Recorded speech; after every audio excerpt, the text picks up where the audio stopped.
Hello student, welcome to my YouTube channel Rohit academy. Student, आज हम इस वीडियो में आप लोगों को बताएंगे वार्षिक परीक्षा कक्षा 9 का आप लोगों का विषय है गणित यानी कि मैथ है। ईयरली एग्जामिनेशन 2024 का भी ये रियल पेपर है आप लोगों का, और इसका हम संपूर्ण हल के साथ आप लोगों को इस वीडियो में बताएंगे एंड समझाएंगे, जिसका कोड है आपका GM02 है। अगर आप लोगों का वार्षिक परीक्षा नहीं हुआ आप लोगों के स्कूल में तो ये वीडियो अंत तक जरूर देखिएगा, इसी में से क्वेश्चन आप लोगों को भी देखने को मिलेगा और इसका हम संपूर्ण हल के साथ आप लोगों को बताएंगे एंड समझाएंगे। चलिए बिना देरी के शुरू करते हैं। खंड आ यहाँ से हमारा स्टार्ट होता है, जो कि बहुविकल्पीय प्रश्न है यानी कि मल्टीपल चॉइस क्वेश्चन से। और इसमें देखिए आप लोग का एक गुणे यानी कि 20 दिया गया बराबर 20 नंबर दिया गया, यानी कि 20 MCQ रहेगा। एक नंबर का क्वेश्चन रहेगा, 20 नंबर यहाँ पर आप लोगों का कंप्लीट करा देंगे। सभी क्वेश्चन का आंसर बताएंगे, एक एक क्वेश्चन को समझाएंगे। यहाँ पर देखिए पहला क्वेश्चन क्या दिया गया है कि एक सिक्का 1000 बार उछाला जाता है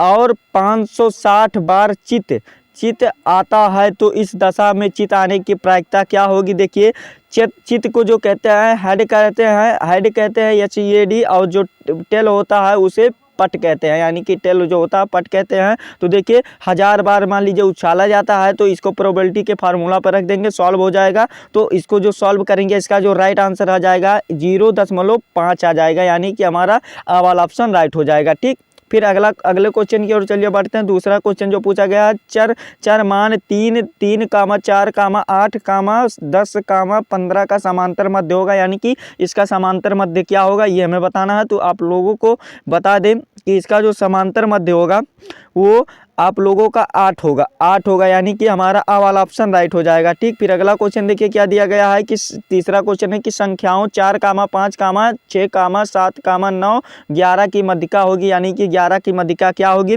तो जो 11 की मध्यिका होगी 6.5 होगी, यानी कि मध्यिका इसमें पूछा है, तो इसी के बीच यानी कि 6 और 7 के बीच में हमें ज्ञात करना है, तो यही हमारा राइट आंसर हो जाएगा। ठीक, फिर अगला क्वेश्चन देखिए क्या दिया गया है कि चौथा क्वेश्चन है कि किसी कक्षा के 10 छात्रों की आयु वर्षों में निम्नलिखित हैं।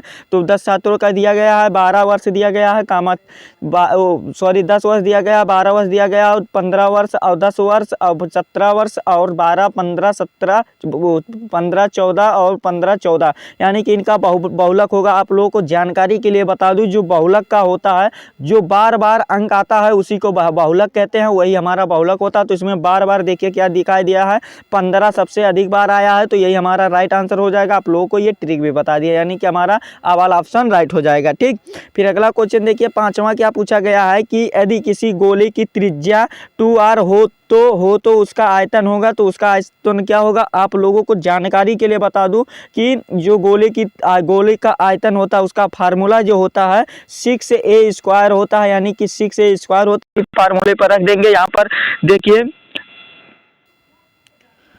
तो यहाँ पर आप लोगों को बता दें जो आयतन का फार्मूला होता है वो क्या होता है, वो 6a² होता है। इसी फार्मूले पर आप लोग रख देंगे, तो जो इसका राइट आंसर निकल कर आएगा आप लोगों का 48 सेंटीमीटर स्क्वायर आ जाएगा, यानी कि यही आप लोगों का फार्मूला होता है। तो 48 सेंटीमीटर इस पर टिक कर देंगे। और आप लोग ये भी देख लीजिए आयतन, यहाँ पर देखिए इसका फार्मूला ये नहीं होता, इसका फार्मूला जो होता है 6a², तो नीचे वाला का होगा, ऊपर वाला का जो होगा 32/32/3 πr³ होता है, यानी कि ये वाला राइट आंसर हो जाएगा। और ये चौथा में ये प्रोसेस काम करेगा, यानी कि देखिए कि एक घन का आयतन 8 सेंटीमीटर है, तो इसका पृष्ठीय क्षेत्रफल होगा, तो इसका जो फार्मूला होता है 6a² होता है, तो 6 से मल्टीपल हो जाएगा 8 से। तो यहाँ पर देखिए आप लोग का जो आंसर निकल कर आएगा 48 आ जाएगा, यानी कि हमारा ये 48 सेंटीमीटर स्क्वायर राइट आंसर हो जाएगा। ठीक, फिर चलिए अगले क्वेश्चन की ओर बढ़ते हैं। अगला क्वेश्चन देखिए क्या हमारा पूछा गया है कि हीरोइन के सूत्र में 5 निरूपित करता है, यानी कि 5 निरूपित क्या करता है, तो त्रिभुज का अर्ध परिमाप निरूपित करता है, यानी कि हमारा ये बा वाला ऑप्शन राइट हो जाएगा। ठीक, फिर अगला क्वेश्चन देखिए क्या दिया गया, वृत्त के कोई जीवा त्रिज्या के बराबर है, तो जीवा द्वारा दीर्घ खंड के बनाए गए कोण की माप होगी। तो बनाए गए कोण की माप क्या होगी, तो इसका जो राइट आंसर होगा 60 अंश होगी, यानी कि आ वाला हमारा ऑप्शन राइट हो जाएगा। ठीक, फिर चलिए अगले क्वेश्चन देख लेते हैं। 9वां क्वेश्चन जो पूछा गया है कि किसी वृत्त का व्यास 34 सेंटीमीटर है तथा एक जीवा की लंबाई 16 सेंटीमीटर है तो केंद्र से जीवा की दूरी होगी, यानी कि केंद्र से जीवा की दूरी क्या होगी हमें यह बताना है। तो इसका जो राइट आंसर हो जाएगा 17 होगी, यानी कि 17 सेंटीमीटर होगा। सवाल ऑप्शन राइट हो जाएगा। ठीक, फिर अगला क्वेश्चन देखिए क्या दिया गया है। 10वां क्वेश्चन है कि अर्धवृत्त में बना होता है, यानी कि अर्धवृत्त में क्या बना होता है तो समकोण बना होता है, यानी कि सवाल हमारा ऑप्शन राइट हो जाएगा। ठीक, फिर अगला क्वेश्चन देखिए क्या दिया गया है। वृत्त की सबसे बड़ी जीवा को क्या कहते हैं तो व्यास कहते हैं। वृत्त की सबसे बड़ी जीवा को व्यास कहते हैं, यानी कि हमारा ये वाला ऑप्शन बा वाला राइट हो जाएगा। ठीक, फिर अगला क्वेश्चन 12 वाला जो दिया गया है कि प्रत्येक प्राकृतिक संख्या, यानी कि प्रत्येक प्राकृतिक संख्या पूर्ण संख्या होती है, यानी कि आ वाला हमारा ऑप्शन राइट हो जाएगा। फिर अगला क्वेश्चन देखिए क्या दिया गया है कि 13 वाला क्वेश्चन है 2 + √3 और फिर दूसरे क्वेश्चन में दिया गया 2 - √3 का सरलतम रूप होगा, यानी कि सरलतम रूप क्या होगा तो आप लोगों का जो होगा √3 होगा। एक बार आप लोग इसको सॉल्व करके देख लीजिएगा, √3 ही इसका होगा वैसे। ठीक, फिर अगला क्वेश्चन देखिए क्या दिया गया है कि 16 सही 3/4 का मान होगा, यानी कि 16 सही 3/4 का मान क्या होगा हमें यह बताना है। तो इसका जो मान होगा वो 8 होगा, यानी कि हमारा आ वाला ऑप्शन राइट हो जाएगा। ठीक, फिर अगला 15 वाला देखिए क्वेश्चन क्या पूछा गया कि बहुपद। ये क्वेश्चन सभी के लिए इंपॉर्टेंट है। अगर आप लोग के स्कूल में वार्षिक पेपर नहीं हुआ तो आप लोग इस वीडियो को अंत तक जरूर देखिएगा, आप लोग का पेपर भी ऐसे सेम आएगा, गारंटी लेते हैं। ठीक, फिर अगला क्वेश्चन देखिए क्या दिया गया है कि बहुपद 6x पे पावर 4 है फिर +3x का घात होगी, यानी कि इसकी घात 4 होगी, यानी कि सवाल हमारा ऑप्शन राइट हो जाएगा। फिर अगला क्वेश्चन दिया गया है बहुपद x² + 11x और फिर प्लस दिया गया है k का एक शून्यंक -4 है तो k का मान होगा तो 11 का चौक 44, यानी कि सवाल हमारा ऑप्शन राइट हो जाएगा, 44 होगा। ठीक, फिर अगला क्वेश्चन देखिए क्या दिया गया है कि 6² +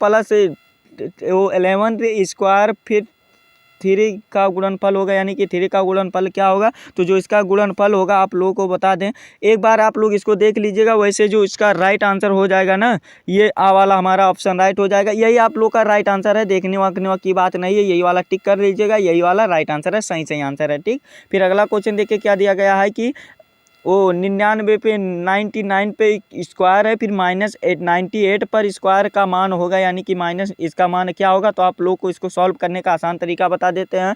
आप लोग अगर इसका करना चाहे तो इसका आप लोग स्क्वायर निकाल लीजिएगा, फिर इसको आप लोग इसका निकाल और जो माइनस कर दीजिएगा, यानी कि घटा दीजिएगा, तो इसका आंसर जो सही निकल के आएगा 197 आएगा। यही हमारा राइट आंसर है, बावाल ऑप्शन राइट है। ठीक, 197। ठीक, फिर अगला क्वेश्चन देखिए क्या दिया गया है कि निर्देशांक 4,4 इनमें से किस रेखा पर है, यानी कि ये कौन सी रेखा पर है तो ये जो है बा वाला दूसरा वाला हमारा ऑप्शन राइट है। आप लोग इसको भी देख लीजिएगा, 19 वाला क्वेश्चन एक बार देख लीजिएगा कौन सा राइट आंसर होगा। ठीक, फिर 20 वाला देखिए क्वेश्चन क्या पूछा कि दो समपूरक कोणों का अनुपात 5 क्या दिया गया है 5:4 है तो कोणों की माप होगी, यानी कि कोणों की माप क्या होगी तो 80 डिग्री 100 डिग्री होगी, यानी कि हमारा सवाल ऑप्शन राइट हो गया है। इस प्रकार से हमारा 20 MCQ हो गए कंप्लीट, 20 नंबर भी होगा कंप्लीट। खंड बा यहाँ से हमारा स्टार्ट होता है, जिसमें से देखिए किस निम्नलिखित प्रश्नों को हल करना है।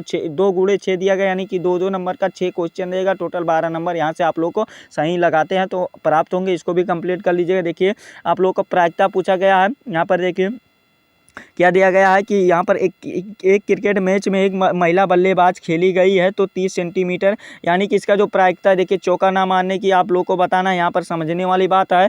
और इसको आप लोग प्रायिकता के फार्मूले पर रख दीजिएगा, आ जाएगा प्रोबेबिलिटी के फार्मूले पर रख दीजिएगा और ना मारने वाला सूत्र लगा दीजिएगा, यानी कि ना वाला इसको आप लोग एक ट्रिक होता है, इसको आप लोग सॉल्व कर लीजिएगा। फिर दूसरा क्वेश्चन देखिए क्या माध्यिका ज्ञात करना तो इसको भी ज्ञात कर लीजिएगा, प्रसार इसका कीजिए, यानी कि प्रसार गुणांक करना तो इसको भी कर लीजिएगा। और फिर देखिए अगला क्या है पटवारी, यानी कि ये वाला भी करना है, यानी कि कोण का रचना कीजिए, ये वाला भी कर लीजिएगा।